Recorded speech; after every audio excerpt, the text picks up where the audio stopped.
হ্যাঁ দিদি, ঠিকই বলেছ। তবে সামান্য একটু ভুল হতে যাচ্ছিল, কিন্তু সেই ভুলটা শুধরে উঠেছে, আমরা সব কিছু সুন্দরভাবে সম্পূর্ণ করতে পেরেছি, এটাই অনেক। তুমি তুমি আমার দিকে এইভাবে তাকিয়ে আছো কেন? আমার কিন্তু ভীষণ লজ্জা লাগছে। এইভাবে কেউ কারো দিকে তাকিয়ে থাকে? যাক, অবশেষে আমাদের রাজকন্যার হলুদের অনুষ্ঠানটা ভালোভাবে সম্পূর্ণ হয়েছে। শরীরটা বড্ড ক্লান্ত লাগছে, মনে হচ্ছে ঘুমিয়ে পড়ি। কিন্তু না, কোনোভাবে ঘুমিয়ে পড়লে চলবে না। মহারাজ আমাকে কত বড় গুরু দায়িত্ব দিয়েছেন। বলো চাঁদনি, বলো, তুমি কি আমাকে ক্ষমা করবে না? হ্যাঁ, আমি যে অপরাধ করেছি তাতে ক্ষমা আমার প্রাপ্য নয়, কিন্তু আমি কি করব বলতে পারো? আমি কাল সারাটা রাত ঘুমোতে পারিনি। অনুশোচনার আগুনে আমি জ্বলে পড়ে খাক হয়ে গেছি। নিজেকে নিজের কাছে বড্ড ছোট মনে হচ্ছে, অপরাধী মনে হচ্ছে। চাঁদনি, এইভাবে অপরাধী হয়ে আমি আর বাঁচতে পারছি না। আর তাই তো সকাল হতে না হতেই আমি তোমার কাছে চলে এসেছি ক্ষমা চাওয়ার জন্য। এখন তুমি আমাকে ক্ষমা করে দাও। আর তুমি যদি ক্ষমা না করো আমায়, তাহলে যে আমি কিছুতেই শান্তি পাবো না। জয়ীর কাকুতি মিনতি দেখে চাঁদনির মনে ভীষণ দয়া হয়। জয় যেভাবে আমার কাছে এসে ক্ষমা চাইছে, তাতে করে সত্যি আমার ভীষণ খারাপ লাগছে। আর তাছাড়া সত্যি সত্যিই তো আমি জয়ীর চোখে মুখে অনুশোচনা দেখতে পাচ্ছি। তাহলে কি সত্যি সত্যি অনুতপ্ত হয়েছে আর তাই আমার কাছে ক্ষমা চাইতে এসেছে? কিন্তু এখন আমার কি করা উচিত? আমার কি আসলে জয়ীকে ক্ষমা করে দেওয়া উচিত? কি হলো কি চাঁদনি? কি ভাবছো তুমি? নিশ্চয় এটা ভাবছো যে আমি সত্যি সত্যি অনুতপ্ত কিনা, নাকি নাটক করছি, তাই তো? কিন্তু চাঁদনি, তুমি আমাকে বিশ্বাস করো, বিশ্বাস করো আমায়। আমি মোটেও নাটক করছি না। আমি সত্যি ভীষণ অনুতপ্ত, আর তাই তো তোমার কাছে ক্ষমা চাইতে এসেছি। তুমি আমাকে ক্ষমা করে দাও। আর এবার অন্তত শেষবারের মতো একবার বিশ্বাস করে দেখো। আমি কথা দিচ্ছি, আমি তোমাদের বিশ্বাসের অমর্যাদা করব না। আমাকে ক্ষমা করে দাও, আমাকে একটু মানসিক শান্তি দাও। আমি যে আর পারছি না। আর তুমি যদি আমায় ক্ষমা না করো, লাগলে আমি তোমার পায়ে পড়ে তোমার কাছে ক্ষমা চাইবো। না না জয়ী, তোমাকে আমার পায়ে পড়তে হবে না। আমি বুঝতে পারছি যে তুমি যে অন্যায় করছো সে অন্যায়ের জন্য সত্যিই অনুতপ্ত। ঠিক আছে, আমি তোমাকে বিশ্বাস করলাম আর তোমাকে ক্ষমা করে দিলাম। তোমাকে অনেক ধন্যবাদ চাঁদনি। আমি তো ভেবেছিলাম হয়তো সত্যি সত্যি এই জীবনে আর কখনো কোনোদিনও ক্ষমা পাবো না। তবে তোমার মনটা অনেক বড়, আর তাই তো আমার মতো একজন অপরাধীকে ক্ষমা করে দিয়েছো। তবে আমি কথা দিচ্ছি, আমাকে বিশ্বাস করে তুমি আর ঠকবে না। জয়ী, মা তোমাকে কত ভালোবাসে, বাবাও তোমাকে কত ভালোবাসে। শুধু তারাই নয়, এই রাজপ্রাসাদের প্রতিটি মানুষ তোমাকে কত ভালোবাসে। তোমার যখন যা দরকার সব কিছু চাওয়ার আগেই পূরণ করা হয়। তাহলে কেন শুধু শুধু তুমি এসব করবে? দয়া করে আর এসব করো না জয়ী। আর হ্যাঁ, মা তোমার উপর ভীষণ কষ্ট পেয়ে আছে। তুমি গিয়ে মায়ের কাছ থেকেও ক্ষমা চেয়ে নাও। আর কখনো কোনো অন্যায় করো না কিন্তু। আমি মায়ের কাছে গিয়ে ক্ষমা চেয়ে নেব। আর তুমি যেহেতু আমাকে ক্ষমা করে দিয়েছো, মাও আমাকে ক্ষমা করে দেবে। আর তাছাড়া তোমার জন্য শুভ কামনা রইল। তোমার আর রাজকুমার প্রীতমের নতুন জীবনের জন্য শুভেচ্ছা। আর দুদিন পরেই তো তোমাদের বিবাহ। আমি তোমাদের বিয়েতে অনেক অনেক আনন্দিত। আর কোনো বাধা সৃষ্টি করব না, আমি কথা দিচ্ছি। এ কথা বলে জয়ী সেখান থেকে চলে যায়।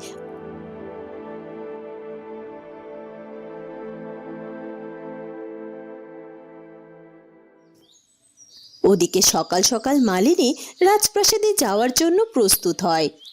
আজ অনেকটা দেরি হয়ে গেল। মহারানী কতবার কইরা দিছিল যেন তাড়াতাড়ি রাজপ্রাসাদে পৌঁছায়া যায়, কিন্তু সংসারের সব কাজ গুছায় নিতে গিয়েই তো এতটা দেরি হয়ে গেল।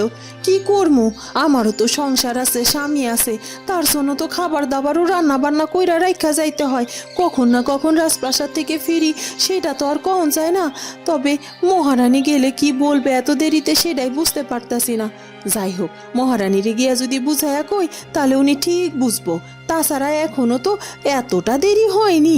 তাছাড়া সারাটা দিন ধইরা কাজ করলে কাজ অনেক আগায়া যাইব। যাই যাই, আর দেরি না কইরা এখনই বরং বাইর হয়ে পড়ি। তখনই মালিনীর স্বামী তার কাছে এসে দাঁড়ায়। কি গো, আজ এত সাত সকাল বেলা বেরিয়ে যাচ্ছ যে? কোথায় যাচ্ছ শুনি? কোথায় আবার যাবো আমি? তুমি জানো না আমি কোথায় যাইতে পারি? ওই রাজবাড়ি ছাড়া আমার আর যাওয়ার কোনো জায়গা আছে নাকি গো? আমি রাজবাড়িতেই যাইতাছি। রাজবাড়িতে যাইতাছো? কিন্তু আজ এত সকাল সকাল কেন? আর তাছাড়া তুমি তো রোজ রান্না বান্না কইরা আমারে খাওয়ায় দাওয়ায়া তারপরই রাজবাড়িতে বাইর হও। আজকে রান্না করছো কিন্তু আমারে তো খাইতেই দিলা না। ও হয় গো, আজ তোমারে খাবার খাওয়াইয়া বাইর হইতে পারতাছি না। আজ যে সময়টা খুব কম, আমি রান্না বান্না সব কইরা রাখছি, তুমি খাবার খাইয়া নিও। আমি বরং যাই, এমনিতে অনেক দেরি হইয়া গেছে। রানীমা আমার জন্য পথ চায়া বইসা থাকবো। হয় হয়, সেই তো বুঝলাম, কিন্তু এত সকাল সকাল যাওয়ার কারণ কি? আর রানীমাই বা এত সকাল সকাল তোমাকে এত জরুরি তলব করলো কে? এই দেখছো, আমি কেমন সব কিছু ভুইলা গেছি। তোমারে তো কিছু কওনি হয় নাই। আমাগো রাজকুমার প্রীতমের তো আর 2 দিন পরেই বিয়া গো। রাজপ্রাসাদে কত কাজ করতে হইব জানো? তবে বউ, আমার কিন্তু ওই রাজকন্যাটারে মোটেও পছন্দ নয়। একবার তো সে চন্দননগর রাজ্যে আইছিল, চলাফেরা দেখা মনে হইছে সে একজন অহংকারী কন্যা। তার সাথে রাজকুমার প্রীতমের বিবাহ হইলে ব্যাপারটা মোটেও ভালো হইব না। আরে না না, সেই কন্যার লগে তো রাজকুমার প্রীতমের বিবাহ হইতাছে না।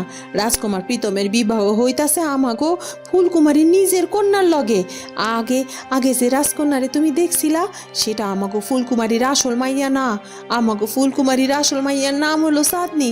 আর আমি শুনাছি চাঁদনি নাকি একদম আমাগো ফুলকুমারীর মতোই নরম স্বভাব, আর দেখতে শুনতেও একই রকম। আর তার সাথেই তো রাজকুমার প্রীতমের বিবাহ হইব। এবার রাজকুমার প্রীতম ভীষণ খুশি হইব। আর আমাগো রাজকুমার প্রীতম তো ফুলকুমারীর আসল মাইয়া চাঁদনিরেই ভালোবাসে। কি কইতাছো গো? ফুলকুমারীর আসল মাইয়া মানে? তোমার কথার আগামাথা তো কিছুই বুঝতাছি না। আমারে সব কিছু বুঝাইয়া কত। দেখো, এখন তোমার এসব কিছু বুঝায় কনের সময় নাই। রাজপ্রাসাদে যাইতে এমনি দেরি হয়ে গেছে। কত কাম পড়ে আছে কত। তুমি এক কাজ করো, তুমি বাড়িতেই থাকো। আমি রাজপ্রাসাদ থেকে ফিরে আইসা তারপরে তোমারে সব কিছু কমু। তুমি শুধু এইটুকু জানা রাখো যে আমাদের চন্দননগর রাজ্যে লক্ষ্মীমন্ত একখানা রাজবধূ আসতে চলেছে গো। তুমি শুধু প্রার্থনা করো গো জন্য। সোনালি, হাতে কিন্তু আর সময় খুব বেশি নেই। আর তাই যা করার আমাদের এই সময়ের মধ্যেই করতে হবে। আর শোনো, সব কিছু আমার উপর ছেড়ে দিলে চলবে না। আমাকে কিন্তু সব কিছু হাতে হাতে গুছিয়ে দিতে হবে। কারণ আমার চাঁদনির তো একজন মা নয়, দুজন মা। দুজন মা মিলে যদি কাজ করি, তাহলে কাজগুলো সুন্দরভাবে গুছিয়ে নেওয়া সম্ভব হবে। আপনি একদম চিন্তা করবেন না মহারানী, আমি সব কিছু সুন্দর মতো গুছিয়ে নেব। তাছাড়া আপনি এই দিকটাতে খেয়াল রাখবেন, চাঁদনির ওদিকটা আমি খেয়াল রাখবো। ওকে কখন কিভাবে প্রস্তুত করতে হবে, কোন নিয়ম পালন করতে হবে, সব কিছু আমি বুঝে নেব। আপনি শুধুমাত্র আমাকে নির্দেশনা দিয়ে দেবেন। চাঁদনির দিকটা তুমি খেয়াল করলে তো আমার কোনো কাজই কঠিন থাকবে না, সব কাজ সহজ হয়ে যাবে। তুমি আমায় একটা বড় দায়িত্ব থেকে বাঁচালে। আর তুমি এক কাজ করো, সকাল থেকে চাঁদনির কক্ষে খাবার পাঠানো হয়নি। এখন হাতেও সময় নেই যে আমি ওকে খাবার নিয়ে খাইয়ে দিয়ে আসবো। আর এখন তো সবাই যে যার জায়গায় বসেই খাচ্ছে। দাসীরা সবার কক্ষে কক্ষে খাবার পাঠিয়ে দেওয়া শুরু করছে, কিন্তু ওরাও তো অনেক কাজ করছে। কিন্তু চাঁদনির ঘরে এখনো খাবার পৌঁছানো হয়নি। তুমি যদি রান্নাঘর থেকে খাবার নিয়ে চাঁদনিকে খাইয়ে দিতে, তাহলে বড্ড ভালো হতো। ঠিক আছে মহারানী, তাহলে আমি যাই, বরং চাঁদনিকে খাবার খাইয়ে দেই। দাঁড়াও সোনালি, আরেকটা কথা। এখন তো বিবাহ খুব কম সময় বাকি, তারপরে বিয়ে। নিমন্ত্রণের কাজগুলো তো সম্পন্ন করতে হবে। কিছু কিছু জায়গায় নিমন্ত্রণ সম্পন্ন হয়েছে, কিন্তু তোমার কি এই বিয়েতে কারো নিমন্ত্রণ করার আছে? যদি থাকে তাহলে সেগুলো সম্পন্ন করে ফেলো। হ্যাঁ মহারানী, আমি কিছু মানুষকে নিমন্ত্রণ করতে চাই। আমার চাঁদনি যেখানে বড় হয়েছে, সেখানে কিছু মানুষ আছে যারা সবাই আমাদের শুভাকাঙ্ক্ষী ছিল। আমি চাই তারা সবাই আমাদের চাঁদনির বিবাহে উপস্থিত থাক। বাহ, এ তো খুব ভালো কথা। তাহলে আর দেরি না করে চাঁদনিকে খাবার খাইয়ে দাসী বা প্রহরীদেরকে কারো সাথে করে তুমি তাড়াতাড়ি ওই গ্রামে গিয়ে সবাইকে আজকেই নিমন্ত্রণ সেরে এসো। ঠিক আছে মহারানী, আপনাকে অনেক ধন্যবাদ, আমি যাচ্ছি। এ কথা বলে সোনালি সেখান থেকে চলে যায়। তখনই জয়ী সেখানে এসে হাজির হয়।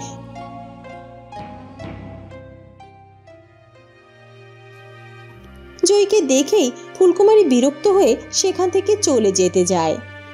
দাঁড়াও মা, কোথায় আছো? একটু দাঁড়াও না, তোমার সাথে আমার কিছু কথা আছে। দাসী, ওকে বলে দে আমি এখন অনেক ব্যস্ত আছি, আমার শুধু শুধু এখন কারোর সাথে কথা বলার সময় নেই। আর ওকে ভালো করে বলে দে ও যেন আমাকে বিরক্ত না করে। মা, আমি তোমাকে বিরক্ত করতে চাই না, কিন্তু দোহাই তোমার, তোমার সাথে আমার কিছু কথা আছে। আমি জানি মা, আমি যে অন্যায় করেছি তাতে তুমি আমার সাথে কথা বলতে চাও না, কিন্তু তোমার সাথে যে কথাগুলো আমাকে বলতেই হবে মা। দয়া করে আমার কথা শোনো। আমি জানি মা, তুমি আমার উপর অনেক রেগে আছো, কিন্তু মা আমার সাথে একটু কথা বলো না। তোমার সাথে কথা বলাটা যে আমার ভীষণ জরুরি।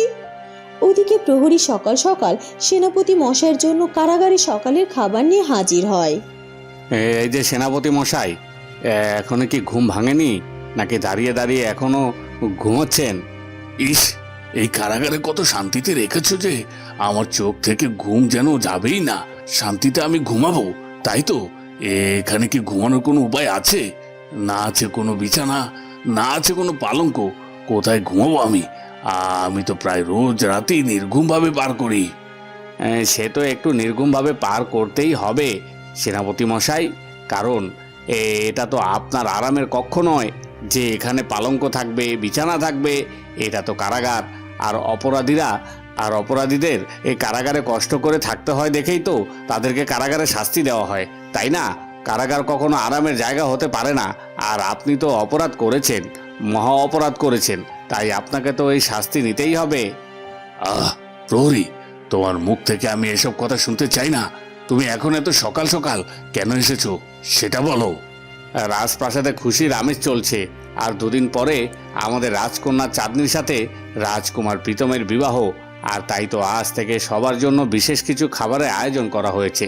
এই কদিন তো আপনার খাবার খেতে বড্ড কষ্ট হয়েছে, শুকনো রুটি তো আর খেতে পারেননি, কিন্তু এই দেখুন সকাল সকাল আপনার জন্য কত ভালো খাবার নিয়ে আমি হাজির হয়েছি। আমাদের রাজকন্যার বিবাহ উপলক্ষে দুদিন ভালো ভালো খাবার খেতে পারবেন। এই যে এই খাবারটা নিন, আর মন ভরে খেয়ে আমাদের রাজকন্যা চাঁদনির জন্য প্রাণ ভরে আশীর্বাদ করুন। বাবা, সবার মনে দেখছি রাজকন্যা চাঁদনির বিবাহ উপলক্ষে কত আনন্দ। দুদিন আগে থেকে সবাইকে ভালো ভালো ভোজন করানো হচ্ছে, এমনকি এই কারাগারে আমার জন্য ভালো ভোজন পাঠানো হয়েছে। আর আমি এই খাবার খেয়ে কিনা রাজকন্যা চাঁদনিকে আশীর্বাদ করব? আমি তো কখনো ওই মেয়ের জন্য আশীর্বাদ করব না। আশীর্বাদ যদি করতে হয় আমি আমার মেয়ে জয়ের জন্য করব, আর ওই চাঁদনির জন্য রইবে আমার অভিশাপ। কি হলো কি সেনাপতি মশাই, আপনি চুপচাপ দাঁড়িয়ে কি ভাবছেন? ব্যাপারটা কি? আপনার জন্য এই খাবারটা কি রেখে যাব নাকি নিয়ে যাব?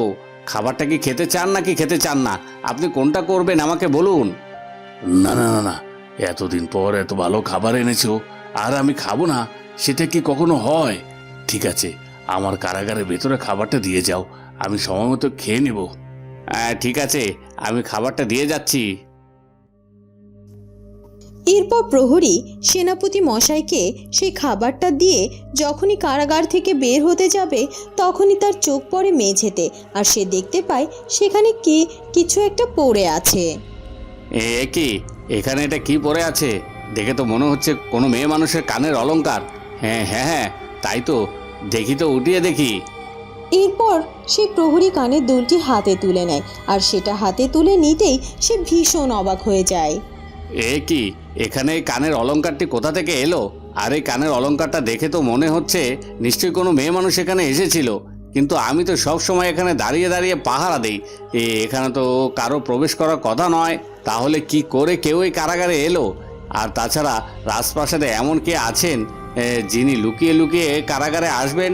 আর তাছাড়া আমার চোখ ফাঁকি দিয়ে আসলো কিভাবে? আমি তো কিছুই বুঝতে পারলাম না। তার মানে আমার পাহারার মধ্যে নিশ্চয়ই কোনো ত্রুটি ছিল। কিন্তু যাই হোক না কেন, এই কানের দুলটা কার সেটা আমাকে আগে খুঁজে বের করতে হবে। প্রয়োজন হলে কানের দুল আমি মহারাজের কাছে নিয়ে যাব। মহারাজ বা মহারানীকে দেখালে বোঝা যাবে এই কানের দুলটি কার। আর যার এই কানের দুল সে নিশ্চয়ই এই কারাগারে আসা যাওয়া করে, আর তার সাথেই সেনাপতি মশাইয়ের হাত আছে। আর সেটা কে সেটা আমাকে খুঁজে বের করতেই হবে। এ কথা বলে প্রহরী সেখান থেকে সেই কানের দুলটি হাতে নিয়ে চলে যায়, আর সেনাপতি মশাই ভীষণ ভয় পেয়ে যায় প্রহরীর হাতে সেই কানের দুলটি পড়ে যাওয়ায়। এটা কি হলো? প্রহরীটা তো ওই কানের দুলটা উঠিয়ে নিয়ে চলে গেল। আর ওই কানের দুলটা তো আমার জামিনীর। কাল রাতে তো জামিনী আমার সাথে দেখা করতে এসেছিল। নিশ্চয়ই কোনোভাবে ওর কান থেকে কানের দুলটি খুলে পড়ে গিয়েছে। এখন যদি এই প্রহরী এই কানের দুল নিয়ে সবাইকে দেখায়, তাহলে তো সবাই বুঝে যাবে যে জামিনী প্রায় প্রায় আমার সাথে চুপি চুপি কারাগারে দেখা করতে আসে। আর তখন তো জামিনী ভেসে যাবে। তখন কি হবে, কি করব এখন আমি? তখন তো আমার জয়ী একদম একা হয়ে যাবে। এখন আমি কি করব? আমার সামনে তো মহা বিপদ। আমি কারাগারে বন্দি আছি। এখন যদি জামিনীও ধরা পড়ে যায়, তাহলে আমার মেয়েটা যে বড্ড একা হয়ে যাবে। না না, এটা কিছুতেই হতে পারে না, কিছুতেই না। বন্ধুরা, কি হতে চলেছে এরপর সেটা জানবো আমরা ফুলকুমারী গল্পের পরবর্তী পর্বে। আর আমাদের আজকের পর্বটি ভালো লাগলে অবশ্যই আমাদের চ্যানেলটিকে সাবস্ক্রাইব করে দিও। দেখা হবে নতুন পর্বে। ধন্যবাদ।